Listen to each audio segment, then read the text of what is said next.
So the support for LP360 is amazing. I mean, when we first started, I was on the phone, constantly, like once a day or something. I just kind of get tips and tricks, on how to process the software, what I'm looking for in the QC reports.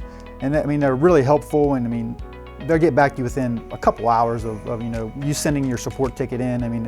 It's helped us tremendously. We had the ability to go down to the Huntsville location and go sit through the training, the TrueView training, even we didn't have a TrueView system at the time, which that helped us, to see how, the workflow was at the training place and come down and watch them fly the drone before we got there. And it really helped us, determine that was going to be the best solution for us. Having the YouTube videos out there for the training helped us, because you can stop them and, write your workflow down and, process, or you can, and it's got bookmarks in there, so you can say, hey, how do I do the debiasing? You can just go to that bookmark and look at it, and it goes right to it, and it's super efficient for us. So when we first started, we watched all the YouTube videos all the way through, and then from there, we went in and we made a workflow for our workflow and how we wanted to use it. And so I made this document up and just step by step. They talk about where you put your O file from your base station.